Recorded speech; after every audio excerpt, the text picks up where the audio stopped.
From aliens to zombies and everything in between, this is Paranormal A to Z.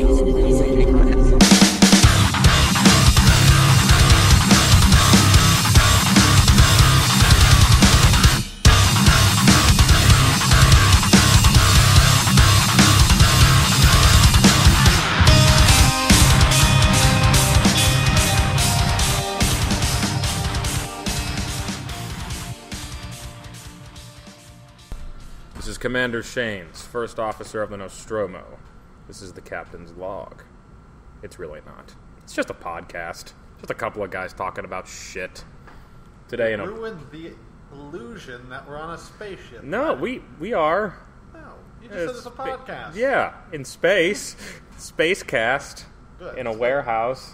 Space warehouse. Space warehouse. It's a warehouse filled with rocks, moon rocks, and parts of the weather balloon, air quotes, that everybody seems to think was an alien spacecraft. I think that myth has been pretty well debunked. Yeah, it has. It actually was like a weather balloon. It was a high-altitude weather balloon. It was like a huge rig, like multiple balloons. It's gigantic. Right, it was like a prototype, and because it was government property, of course they wanted to seize it, take it back, and people were like, well, why are you such a big hurry to get your property back? It's like, well, if it was yours, you'd probably want it back too. It's just like, I don't know. Anyway, that's a good segue because today we are speaking about aliens. More specifically, cultural perspective of aliens. And yes, this is our first cultural perspective show. Yes, I think this is going to be a lot of fun. I think this is something we should do, at least fairly often. Pick sort of a subcategory of a subcategory and sort of dive into it. And I'm not just going to be talking about aliens today, but one of my favorite franchises, the Alien franchise. Just kicked off with a fantastic debut just called Alien, which was one of the best original sci-fi horror stuck on a spaceship movies, starring Sigourney Weaver and Tom Skerritt, and Ian Holm playing Ash, the secret android. Spoiler alert, but you're only about 30 years late on that one if you don't know about it. And honestly, if you don't know about this franchise of movies, I don't know where you've been or if you're even a fan of any sort of paranormal-ish stuff. Weird things. Counterculture things. Well, yeah, that's what we're here for. Yeah. And even if someone hasn't heard of Alien or seen Alien or any of the subsequent movies regarding aliens, their resurrection, or their feud with Predator. That's right. You've more than likely encountered some homage to the Alien franchise in some way, shape, or form. So you might not know what Alien is, but you probably have seen something that is directly related to that movie. You've felt Alien's influence somewhere. Somewhere. I mean, you can't be devoid of media consumption, especially if right now you're consuming this media. Consume it. Consume the media. But it's really like, what we want to focus on is the cultural impact perspective of what these landmark things have done. And I think the Alien franchise is an excellent place for us to begin. Oh, it really is. If you think sci-fi and horror, you go to Alien. Oh, absolutely. Are you a fan of the Alien franchise? I am. I've seen Alien and Aliens. I have seen one of the Alien versus Predator movies. I don't know why, but I did.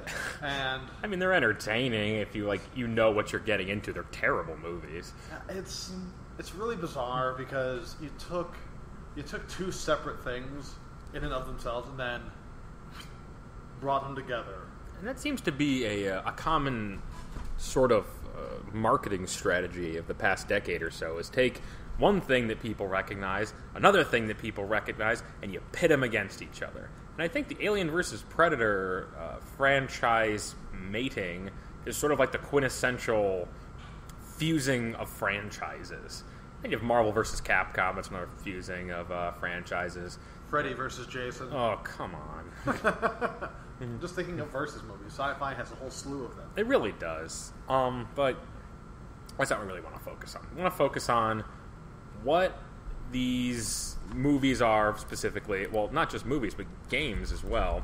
And what they really brought to the table. So, take us back to 1979, turn of the decade.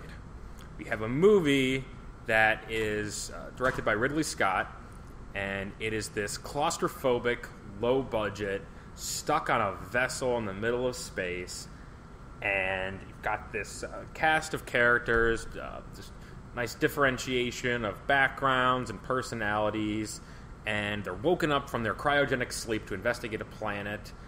It's in their claws because they're on a commercial ship. They're supposed to be transporting goods over these long distances in this universe. Mm-hmm. And they're woken up, and they go on this planet, and this thing latches on to one of the crew's face and leads to one of the most iconic scenes in all of sci-fi and horror, the chest-bursting scene. It's delicious. And yes, it is. When you say iconic, you hit the nail on the head, because if you have not seen the movies or don't know anything about Alien, you know that scene. That scene has been recaptured in other shows, given homage to. You know that scene. Well, and that's the thing is, like, could you imagine being a moviegoer in 1979 and being taken with your friends to go see this thing, and you have no idea this is coming? There's no internet back then. There's nobody to really, like, spoil it for you, unless they flat out tell you. You're one of those dick people that ruins movies for everybody. Mm-hmm. Then that scene happens. I would have been shaking, man. That would have, like, because I still watch it. Even when I know it's coming, it's disturbing. Oh, yeah. Anything ripping its way out of a chest is, it's going to leave an impact. Right, and it's done with practical effects. I mean, you watch it today, it looks good. They used, prosthetics and real blood. Not real blood, but, like, real fake blood. It'd be crazy if they used real blood. And, like, the alien might not be the most, I don't know, practical-looking thing, designed by H.R. Geiger, the famous German surrealist. Swiss? Mm-hmm. Well, I feel stupid. Swiss. Okay. I thought he was German. Yeah, close enough. Geiger's a German-sounding name. It is. I should stop marketing this. I should pretend like I know what I'm talking about. Northern Europe. Northern Europe. Yeah, you get it. It's fine. It's fine. This big, the long black head, the long, scaly fingers, the mouth inside of the mouth. Mm-hmm. It's just... It's terrifying. Oh, God. Everything about it was just, like... It felt just icky and mean, and it just had that, like... It was always dripping wet. It always had this fluid coming off of it, just, like, crawling through the ducts, just like a bug you couldn't get out of your house that was trying to murder you. Or some creepy sexual organ that just wouldn't stop leaking. Yeah, he did a lot of creepy sexual organ pieces. Mm-hmm. Well, that was like the concept art for for the alien. That when you're flipping through, looking at some of his artwork, it looks like a humanoid with a giant phallus off the back of its head, with its creepy mouth still, and then a tail that is also a phallus that it's holding on to. It just looks like penises. Yeah, and then you've got that concept of the mother bug, like just one big female giving birth to all of these creepy black phalluses that are trying to, well, really, like, they're sort of asexual in a way. Like, they're bugs, so, like, they're looking for vessels. Mm-hmm. That was one of the truly creepy parts of the movie, too, is when Tom Skerritt and, have to forgive me, I don't remember the other character's name. It's not Parker, it's the other one. It's the trashy white guy with the trucker hat, and they're all sort of like fused, like with that weird sort of honeycomb look up on the wall. And Sigourney Weaver finds Tom Skerritt on the wall, and he's just like, "Kill me! Like, I'm just a vessel for some awful thing. Like, I know my end is nigh. There's just something horrible growing inside me." It's very primal. And it's sort of like, I think it's like a perspective thing too, that the way that, like, humans have always been on the top of the food chain, and just the threat of bugs, at least for most civilized countries, is fairly low. We've taken care of them with sprays and antiseptics and such, and then these things come along and they're just so biologically superior physically to us. Mm-hmm. I mean, it's not only bugs, it's just anything in general being, like, the threat of you being knocked off the top of the food chain. Mm-hmm. The threat to your superiority. To borrow a quote from the movie, Ash the android says that he admires the creature's purity, not fettered by delusions of morality, and just its its outer, like, exoskeleton being so tough and difficult to kill, and it's just create more of me while eliminating anything that could even possibly be a threat. It's so aggressive. Mm-hmm. It's, like, shockingly aggressive. And, I mean, that's what it was designed to do. Whether evolutionary or designed, because, I mean, in the movie, it kind of doesn't explain how it got there or why it got there. It just sort of always exists. It was just there. Yeah.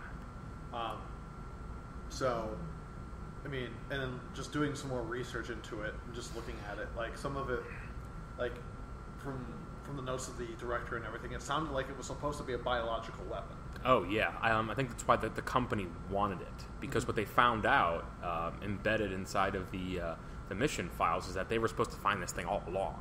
Yeah. So the company knew that they would encounter this thing. They didn't know what it was going to do exactly or how it was going to work. They just wanted to get back there, and that's why they sent the androids. Everything, all else fails, the machine will get it done, but not let the crew know.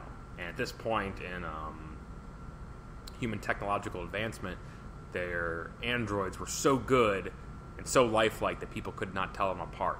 Which, if you look at comparatively the navigation equipment and the life support systems and the other things they had on this thing, you would think that maybe they would have, put a little bit more money towards that than their android department, which apparently are powered by skim milk, if I remember correctly.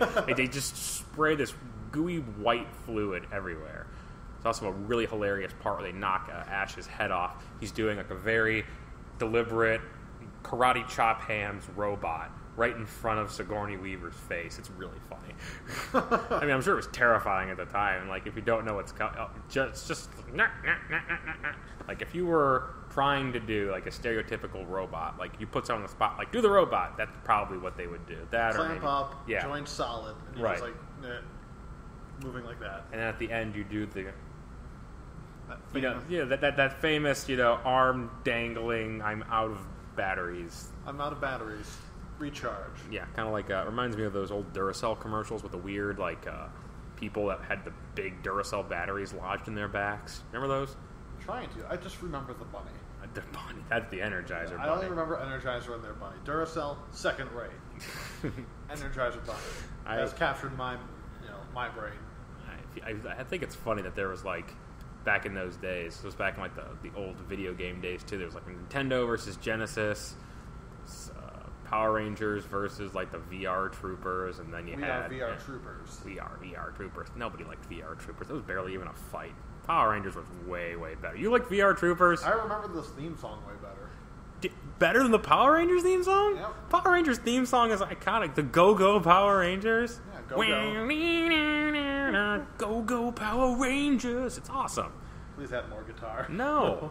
Mouth guitar is not my forte, but I will defend Power Rangers. I'm not saying I'm cutting them down. No, I'm saying no. I just happen to remember the You VR. Couldn't if you wanted to. Rita Repulsa never could. Who was the main bad guy in VR Warriors? Some robot. I don't know. See? Really memorable. It wasn't. Power Rangers had Rita I can't remember Repulsa. the last time I've seen it. I just remember there were 3 of them. Were 3? I think so. There were 3 VR Troopers.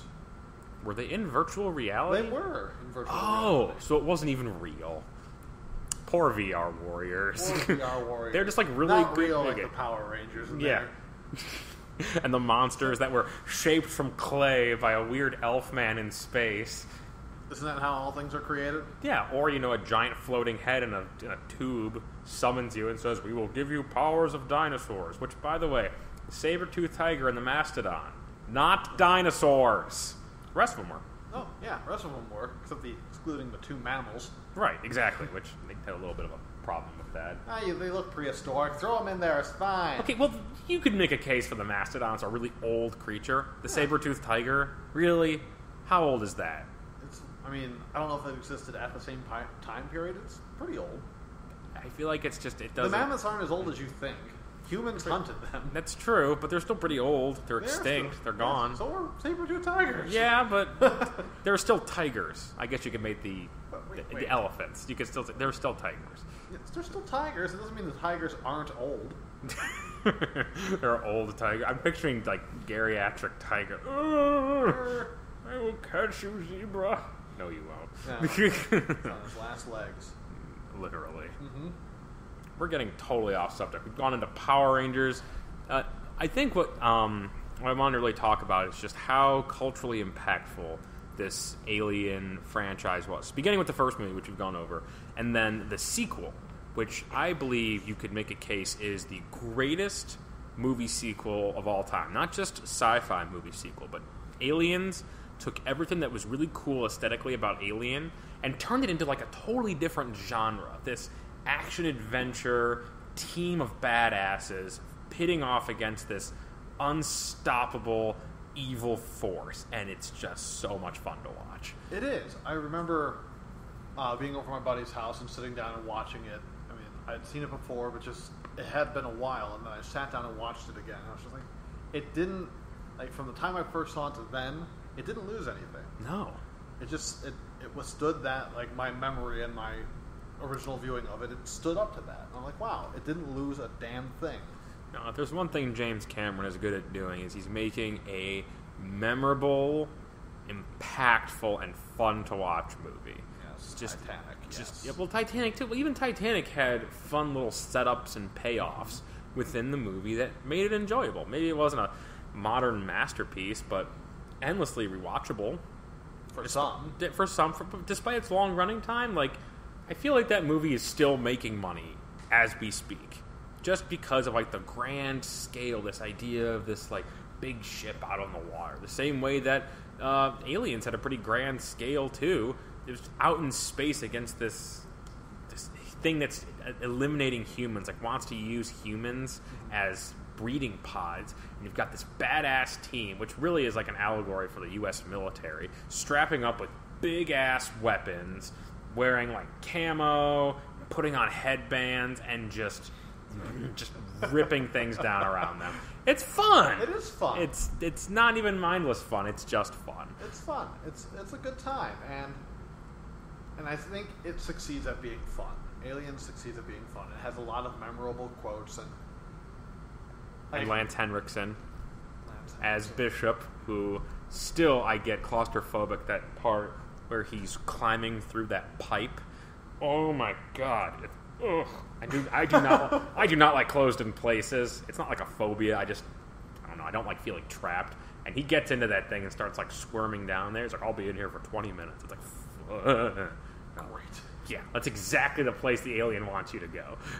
20 minutes in this enclosed space. Mm-hmm. Here we go. But I'm trying to think of a sequel that would compare to it. The only one that I could come up with was Terminator 2 Judgment Day, which is also a James Cameron movie, if I'm not mistaken. Well, he's really got this handle on sequels. He didn't do either of these originals. Like, he doesn't take an original idea, with the one exception these days of Avatar. That was his original idea, which, of all of Cameron's movies, I gotta say it's one of the weakest ones. I mean, it was still the same sort of elements. Grand scale, beautiful visually. I saw it in 3D IMAX with a few of my friends when I was in Columbus, Ohio. Shout out to Columbus, Ohio for always having great 3D IMAX movies down at Easton. And, yeah. Very hyper-specific. Very hyper-specific. And I had a fun time. I mean, I was not blown away the way I thought I would be. The way I was blown away the first time I saw Terminator 2 and the first time I saw Aliens. I feel like both of those movies had tremendous impact on me. One, because Aliens, I just never had seen anything like that before, though I don't think anybody really had. And then Terminator 2, I mean, you just have Arnold Schwarzenegger in his prime, kicking ass all over the place, and it's just awesome. And I guess in Terminator 2, the same way, it is, you have the badass. Right. Like in Aliens, you have the badasses. And then they're going up against an unstoppable force. Aliens are going up against, well, the aliens. And in Terminator 2, you have a machine sent back in time that is liquid metal. Right. And what became fun was turning the original villain from Terminator as a good guy, as a reprogrammed, repurposed, basically refurbished Terminator, who's Arnold, sent back by the humans to protect John Connor. And would it be weird to make the assumption that Aliens almost has a similar quality with the android? Absolutely. So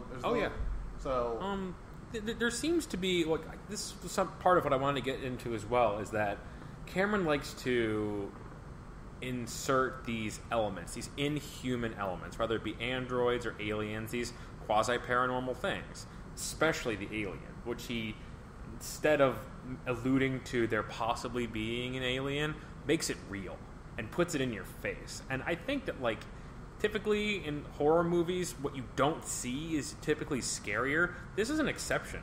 These aliens are visually terrifying, and seeing them makes you uncomfortable. It makes you afraid. Yeah. It's not the cheap, like, something jumps out of the frame or there's a loud sound kind of scare. Well, there are those peppered in there. There are peppered in there, but the thing that you're looking at is legitimately scary. Oh yeah. Because it really can fuck you up. It will get you. If it gets its hands on you, you're not going to be saved from this thing. It's going to take you. And it's going to put an alien baby inside of you. And that's the thing. Is it doesn't just want to kill you instantly and, like, take your life fast. It wants to incapacitate you and vesselize you. That's just... Ugh. It's a violation. Yeah, it's just... That's part of the terror of it. It's, you know... taking away your humanity, removing your free will, and forcing you to play along with someone else's agenda. Mm-hmm. And, in the meantime, also kill you. Yes. The end game, that you don't walk away, you don't, like, get patched up with some Neosporin and a couple of Band-Aids, and it's like, well, you birthed an alien. I mean, you have to move on with your life now. Yeah, and it ties into just those primal, like, there are primal fears people have, and that one of them is, you know, like, your lack of safety, going up against something that is perceivably like, I can't stop that, I don't have a chance. Mm-hmm. And then also the violation of your humanity. Like, it's that fear of, you know, rape. It's that fear of, you know, being controlled and made to do things against your will and not having the ability or say to do anything about it. These are all things that I'm terrified of. Yes. And public speaking. Oh, yeah, absolutely. Sometimes I think I'd rather be incapacitated by an alien than get up in front of a crowd. When the alien would take you and then incapacitate you and you woke up in front of a large audience were, you know, made to read a speech for them. That was probably the scariest part of the movie.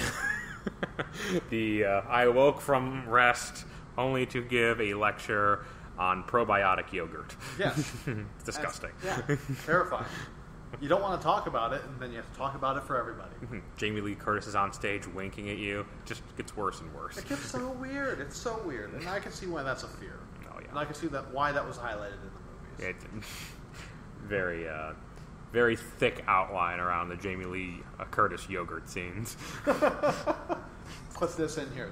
You can't cut this. You're going to scare the crap out of everyone in this audience. Yes. Unforgettable. That chest bursting thing, like that's going to have to hit the cutting room floor. Yogurt scene's getting in there. Yogurt scene? Absolutely. I know part of what you wanted to touch on was how Alien actually kind of destroyed this genre. Yeah. It's the one, like, just doing some more research about Alien, brushing up on it. Because while I had seen the movie and I'm a fan of the movies, I hadn't, like, I wouldn't say I'm not a fanboy. I don't know a whole lot about it. But I'm the same way with a lot of stuff. Like, I'll see the movie and be like, oh, that's a good movie. And that's usually the end of my input. I'm like, I either like it or I don't. I don't delve into who was the director.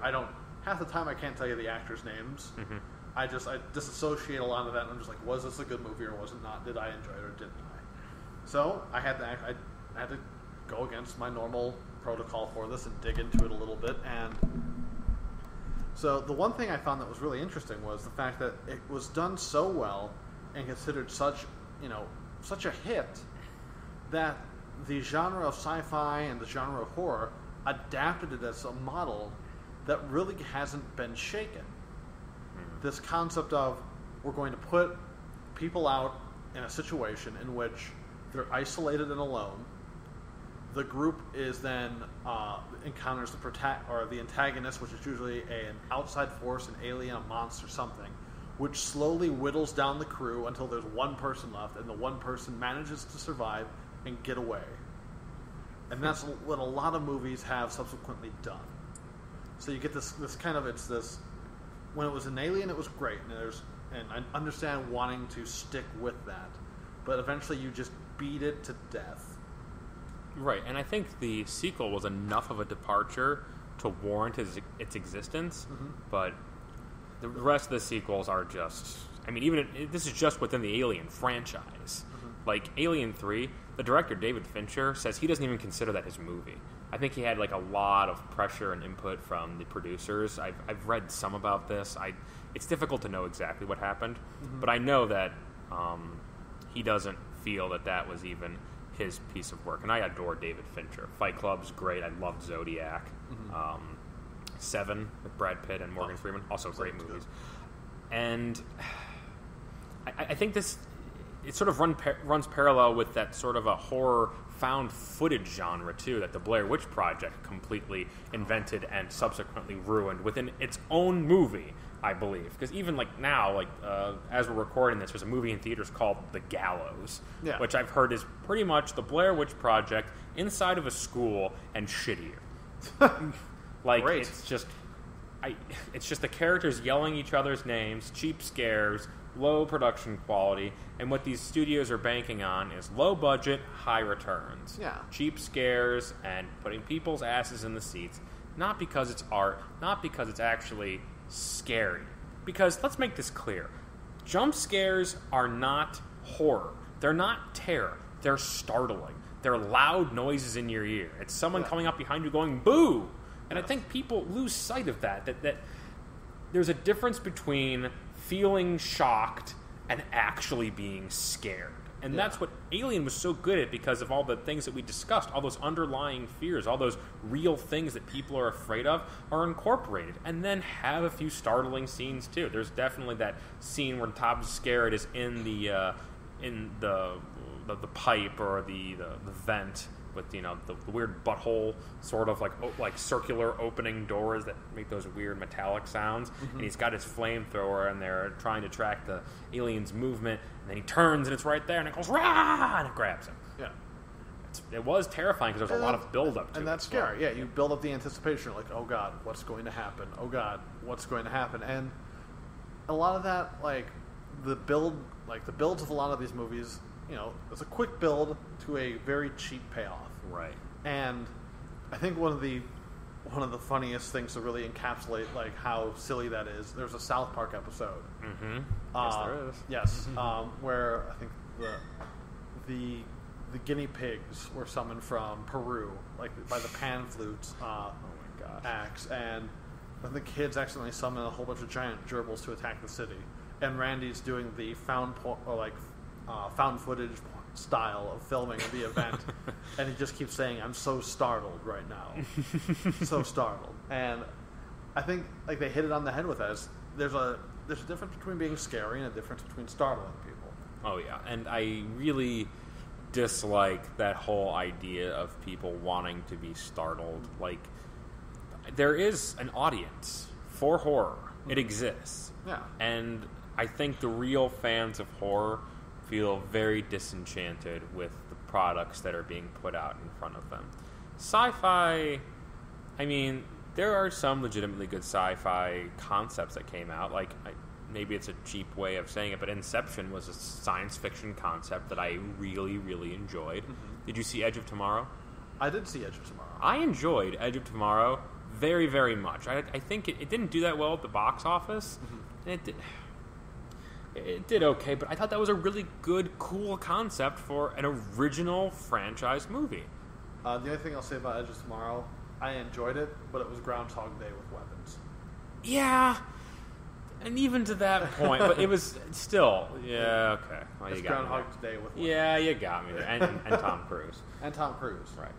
Trying various ways to get out of it before, right. realizing he just has to go through it and just, like, until he gets to the end, he's going to keep dying and keep showing back up. I enjoyed it. I love Groundhog's Day, too. So I do as well. So it was right up my alley. I do. I really enjoy Bill Murray, too. So I always thought, why didn't they have any weapons in that movie? Not enough aliens or weapons. In Groundhog Day? Yeah. Oh, you're probably right. Yeah. Is it Groundhog's Day or Groundhog Day? I don't know. Look it up. I'm going to look this up very quickly. The other thing, the other movie franchise I was going to bring up, I think you're right. The other modern, well, it's a sequel, but the newest Mad Max movie that came out. That's definitely sci-fi. Oh yeah, that was excellent. Oh, it was. Fury Road was awesome. We saw that together, and I actually went and saw it again because it was so good. I loved that. It was pulse pounding and just visceral and felt real. Had a strong female protagonist, because Mad Max really wasn't the main character. No. He was there. He was there, being quiet, grunting, his few lines well placed. Oh yeah, I mean, I think he conveyed the mad aspect of Mad Max very well too. I mean, it's for a movie with that setting. I don't expect there to be a lot of dialogue. It's just a brutal environment. It's just one of those things where Very like oppressive. you don't need to say a lot to kind of convey what's happening.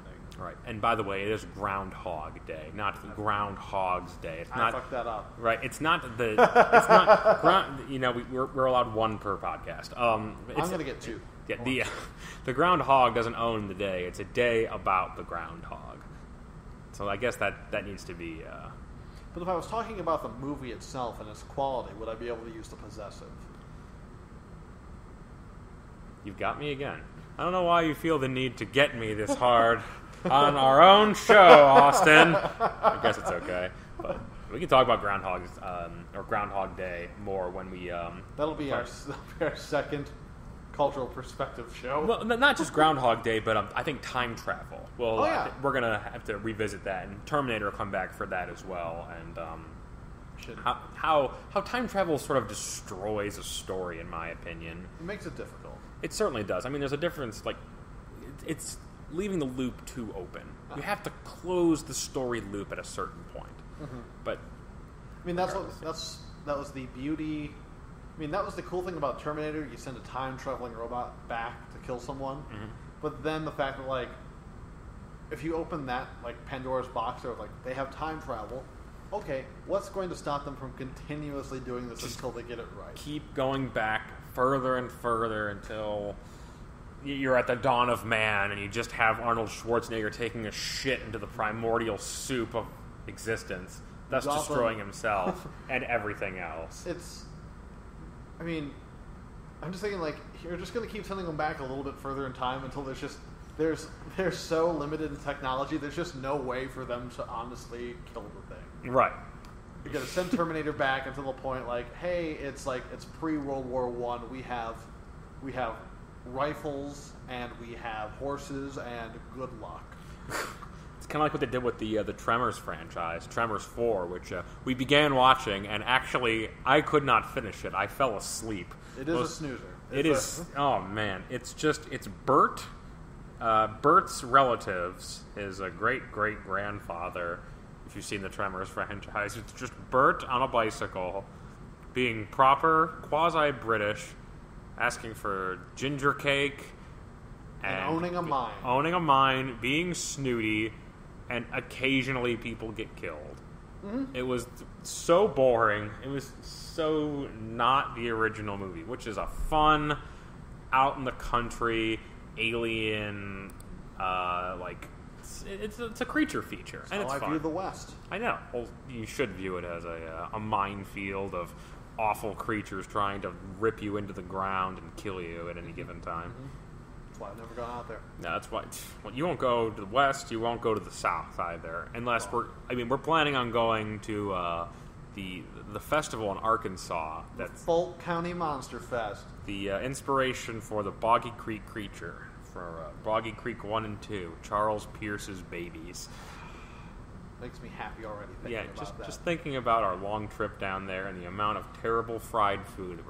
It's going to be the only thing that's available to eat. It's the only sustenance around. The South survives on fried food. Survives is a relative term. They're there. They're alive. They're still corporeal. They're real for now. If you want to call that existing, but whatever. I don't want to alienate our friends in the South, but I love your pulled pork. I love cornbread, and I appreciate the hospitality. I don't know how much of that is still intact. I don't go to the South very often, and when I did, I was going to South Carolina to go to Hilton Head Island, which is just a place for rich northern people to say Carpetbaggers. Carpetbaggers. Call you what you are. Whatever you would like to call me. I'm going to own up to what I am. a privileged, white, upper middle class guy. I just wanted to be near an ocean for a while. Being in Ohio only offers you so much. everything. Well, yeah, I mean most things, like trees. Air. We have plenty of air. In abundance. I mean... Come to Cleveland. Yeah, come to Cleveland. We have air. We have air. Selling point. We have... Well, the old selling point was we're not Detroit, as made famous by the Cleveland tourism video, which if you have not watched, you absolutely should. It was done by a comedian by the name of Mike Polk Jr., and very, very funny stuff. That was our selling point. Yeah, well... It's something. I mean, we have a lot of culture here and diversification and great restaurants. We have some very good food here. We do. We we're both all fat. Yeah, we're all working on that. We're not thin. We're always working on that. I know, but if we weren't working on it, we would just be getting fatter. So we're stable. Some of us are getting kind of thin. A lot of us are getting fatter.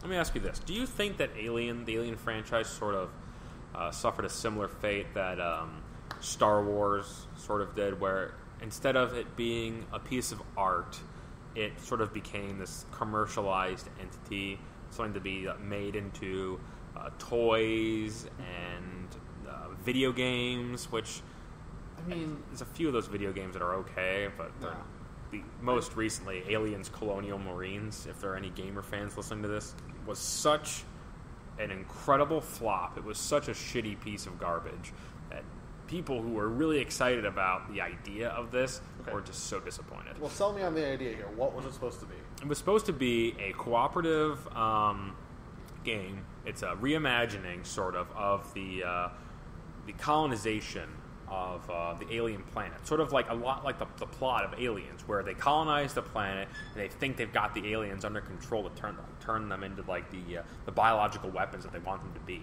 And something goes horribly wrong, and the aliens are getting loose, and you're on the cleanup squad. You're part of these colonial marines that are going to take down the rogue aliens and get America back in the driver's seat, essentially. Yeah. Or, it's really Earth, but it's America. America. And it was just crippled by terrible visuals, bad in-game AI. Like, the aliens would run at you to get caught on a piece of the scenery, and instead of running around the scenery, making its way around it and coming to get you, it would just run in place, just march in place like a goddamn toy, like a wind-up toy stuck against a wall, and not even make its way towards you, and you could just pick them off. They were not scary. It took these awesome-looking, terrifying aliens and turned them into something as much of a pushover as those droids from the Star Wars prequels. Remember those droids, the ones that were just like useless and cut down like a hot knife through butter? Kind of like stormtroopers. Yeah, stormtroopers actually had more vitality than this thing. Stormtroopers are notoriously bad at shooting. Even though they're the best. Yeah, sure. Only Imperial stormtroopers are so accurate. Which, no, I mean... Apparently the batch they had for the movie only learned to fire from the hip. I mean, you can only clone somebody so many times and expect them to be really mentally sharp. How many times are you going to clone Jango Fett before you just start really tearing into that, genetic fiber? Like, that's why we're going to be losing bananas soon, is because we crossbred them and cloned them too many times, and the genetic structure is now breaking down. Did you know that? You had told me, but since I don't care about bananas, I don't see the harm. You know what? Smoothie places are shitting their pants. They don't know what they're going to do. But just add more peanut butter smoothie places. That's my endorsement for you. Add more peanut butter for increased creaminess and removing health benefits. That'll be $300. That's it? Come on. Yeah. Don't sell your ideas short. You can get more than that. Well, no, I was talking about the advertisement space. Oh. For smoothie places right there. Shout out all smoothie places, send me $300. All of them? All of them. We can retire after this. Yes! About time. This is what? This is podcast number, this will be 6. Yeah, number 6. Yeah, 6 podcasts in, retirement time. Oh yeah, absolutely. All successful podcasts have 6 episodes before they call it quits and say we've gone out on top. Good night. You're gonna be begging for me to come back when I'm using all that smoothie buddy, all that tropical smoothie Jamba Juice cash that I've been raking in. Great smoothie endorsements. Yeah. We're About going time. to get 0 smoothie endorsements. We won't get any endorsements. Hey. Please endorse us. Hey, smoothies are great. They are great. I'm not saying anything bad, smoothies. Yeah, wouldn't you like us to open up our show with, wouldn't you like to enjoy this paranormal show? The delicious strawberry banana smoothie. Or in Austin's case, peanut butter with peanut butter smoothie. And some milk. And milk. Hopefully ice. Oh, yeah, we can chill it. Yeah, Maybe. No fruit. No fruit, please. No fruit anywhere. I just need protein and some fat, and let's do this. I mean, those are the building blocks of life. That's right. It's all good stuff. That's what aliens drink.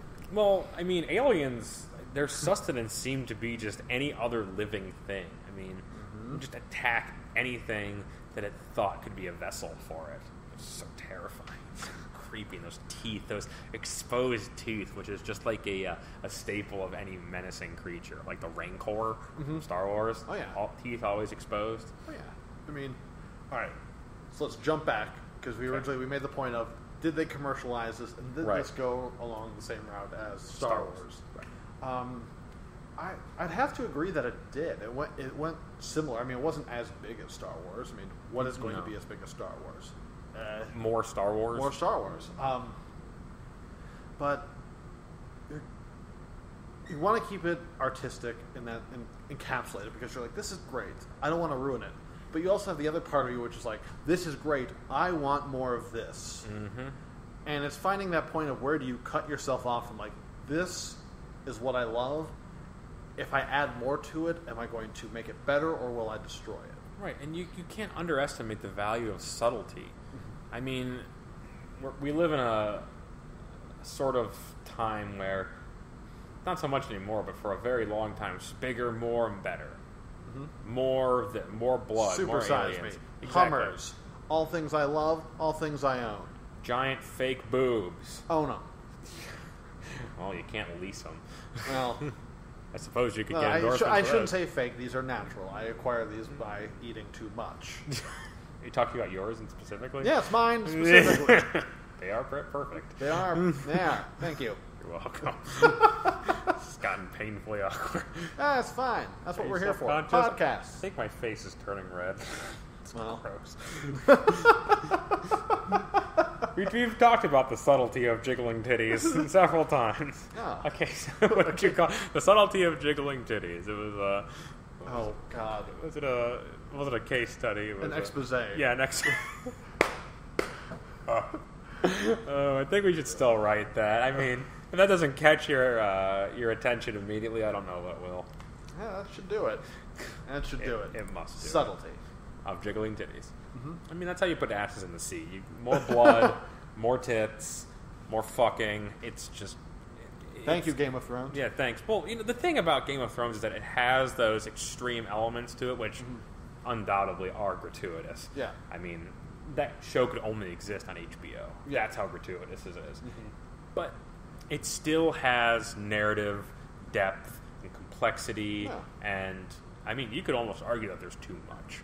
Because Martin himself loses track of his characters. He has continuity specialists that he works with, and when he can't remember the specifics of a character, he has to go to other people to find out their hair color, their eye color, their dispositions. I feel like he just forgets because he's woven himself too big of a world.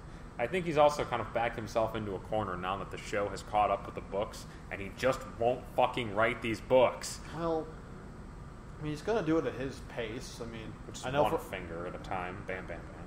Yes. But, I mean, the other thing, too, the show this past season specifically went so far off the source material that they consciously made the choice, I believe, where they're like, hey, we know going forward we're going to surpass the show. We're going to start this season. Mm-hmm. So now is like that tipping point where it's like it's going to become its own thing. Mm-hmm. Yep. I think they might have passed the tipping point this past season. Like, they did a lot, like, some of the stuff in the books they tied out, but there was a lot of stuff in the books that just, it wasn't there. Like, I'd say it was a 50-50 split this season. Which is crazy, considering that the first season was almost verbatim. Yeah. It was the book to a T, almost. I mean, there were little differences here and there, little things they left out, but the basic story arc was identical. Yeah. Down to Eddard having his head removed which I did not see coming. I'm glad I didn't read the books at that point. It wasn't until after the first season of that show that I started actually reading the books. Yeah. And now that the books and the show are caught up, there's no reason for me not to just read ahead in the books and see like how the differences really are going to pan out. Because I didn't get past I think I'm like I finished the third book, and there's 5, correct? There are 5. Right. So and the 4th and 5th books happen simultaneously. Right. It's just 2 perspectives of the 2 books. We are completely off subject. We are. That's fine. What Space Marine was Eddard? Eddard Stark, Colonial Marine. That would have been a better game than the alien game we got if it was just Ned Stark swinging a sword around a spaceship. Killing aliens. Amazing. I mean, you never feel bad if he died then. Right, because he's already dead. Zombie Eddard Stark. Swinging the sword around, just cutting through acid-blooded aliens. What company made the original that alien game? I believe that was a Gearbox game. Hear that, Gearbox? It's a better idea. Yeah. I think actually, like in the news, just very recently, Randy Pitchford, who's the CEO of Gearbox, said he had no regrets about Colonial Marines. I think they reported a $14 million loss on that game. That's $14 million worth of regret. That's $14 million worth of not Eddard Stark. I mean, I think there's a lot of lost opportunities in video games that, like, instead of just taking the story and making it like an interactive retelling of the same crap, you should really explore the source material. And there was the newest Alien game, the Alien Isolation game, was a lot. That was a really cool idea. Are you familiar with it? I'm not. It's assume I'm familiar with no games. Okay, no games whatsoever. That's me. Alien franchise. Okay. It's a first-person survival horror game. Okay. You're stuck on spaceship like the Nostromo. Okay. And there's an alien on board. That's not good. And you have to tactfully make your way around the ship, fixing it, like pressurizing different parts of it, preparing an escape pod so you can get out. Okay. And it's very involved, and you can't just mow down the aliens. I believe there's one alien on the ship, much like the original movie. Yeah. And you can defend yourself in certain respects, but your main defense is hiding. You really are, for all intents and purposes, a defenseless human against this monster, which is the feeling that they were trying to invoke in the first movie. Okay. And it's done fairly well. And the aesthetic is a lot like the old Alien sort of technology, where like everything is sort of like that green and black on the screen, and it's got those goofy little like digital like blips and boops, and there's a lot of like key cards and actual like gear turning and valve cutting and things like that. It's very cool. It captured the feel of the original movie very well in a modern game. Yeah, and the one cool thing I like about it is, while you think of the future and you think of space, like, but the way you just mentioned it, there's key cards, there's valve turning, there's gears. Like, it's clunky, it's not streamlined, it's still kind of a work in progress. Right. But somehow you put that up in space. Good luck to you. I mean, what blew my mind, and this is absolutely true, is when I was in 10th grade, my teacher, Mr. Franks, in function statistics and trigonometry class, I had to get a TI 83 plus to graph out my functions. And he told us that the calculators that we were holding in our hands were more powerful than the computers that they had during the first Apollo missions. That blows my mind. Yes. They landed on the moon with something less technologically advanced than the calculator I used in high school. Yeah. If, you believe in the moon landing. I do. I do, I also, I can understand. I mean, think about it. You have a computer that's taking up the size of a room, and how difficult that would be to flip upside down to spell boobs. Oh my gosh, that's awesome.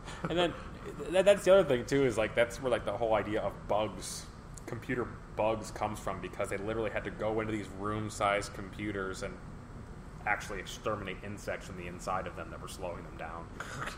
Roach got caught in another part of the machine. It actually send the person in there with whatever tools they use. I don't know what kind of tools they used. A small broom and a hammer. I mean, I don't know. That was somebody's job. Go into the computer mainframe and clean that shit out. It's a very old-fashioned job. It's like a chimney sweep. Or a pin setter. A pin setter. Or a soda fountain jerk.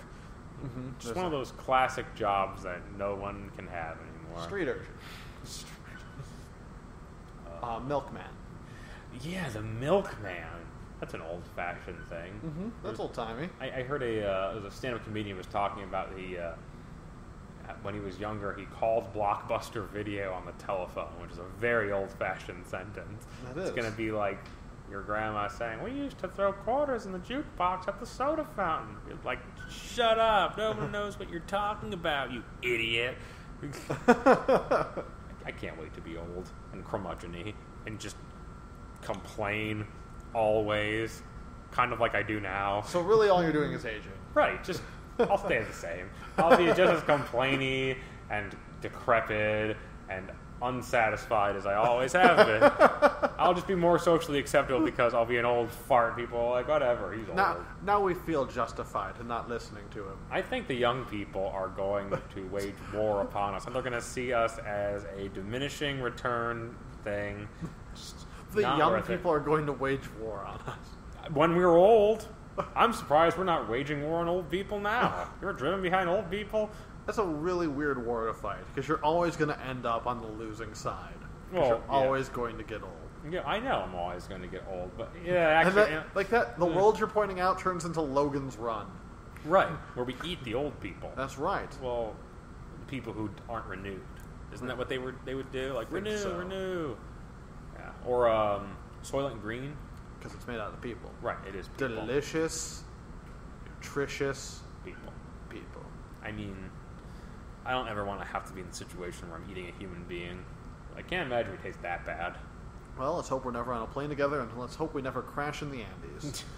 Does it have to be the Andes? Yeah, well, that's where that soccer club crashed in each other. Oh, yeah, that's right. Or, Just trying to use real material here, Zach. What about the Donner Party? Where did they get stuck? Oh, they were heading out west. I forget what state, but yeah, they were... In the Sierras? It might have been. Probably. Sierra sounds good. Yeah, they were there. It's a good place to get marooned. Marooned and eaten by your party. Right, well... Great. I don't... but part of human history that we don't like to talk about. The only time you should be eaten when you're stranded with your party is by a group of orcs in your D&D game.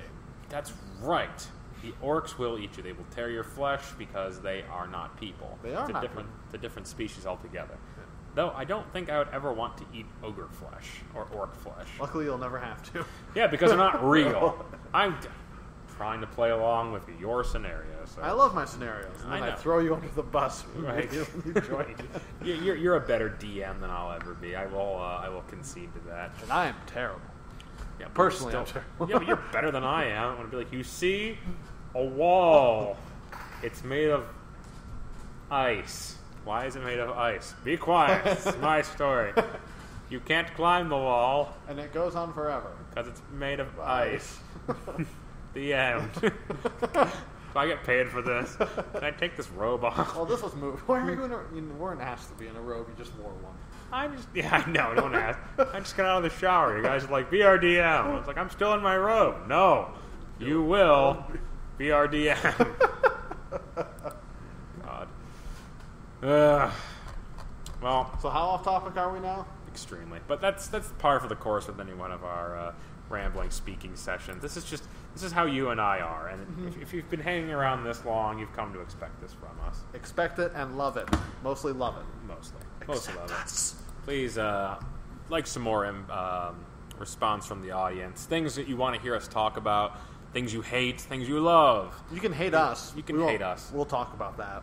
The other thing we wanted to start talking about is the idea for our live stream.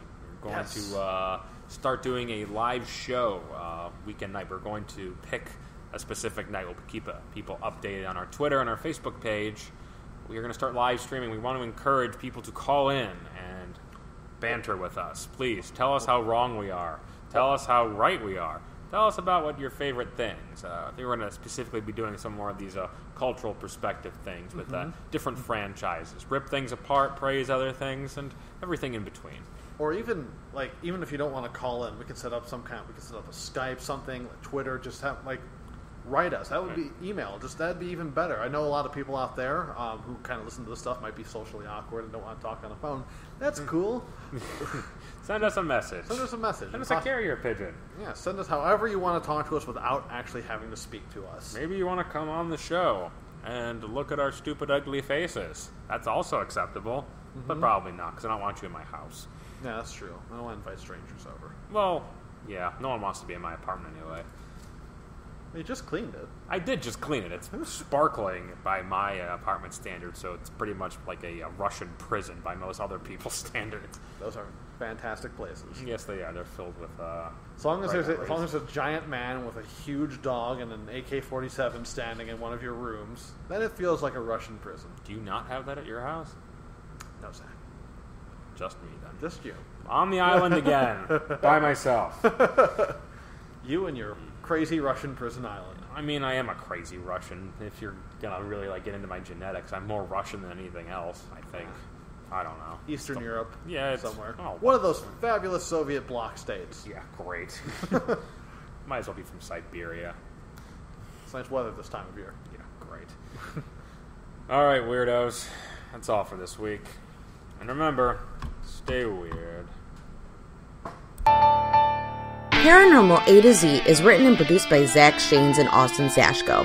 All dialogue was attached to a minor character's face and subsequently burst through his chest cavity. The opening theme is Ascension by Ruled by Reason. You can access their music on their Facebook page, facebook.com/ruledbyreason. All cited articles and references will be linked onto soundcloud.com/paranormal A to Z. You can also access and share the show on our YouTube page. For paranormal updates, articles, and general weirdness, follow our Twitter at Paranormal A to Z. You know what makes this show possible and allows us to purchase large robotic exosuits to relocate easily movable things within our apartments? You, the person who just woke up from hypersleep and has no idea where they are. Where are you? Thank you for listening and supporting the strange. And remember, be as normal as paranormal allows.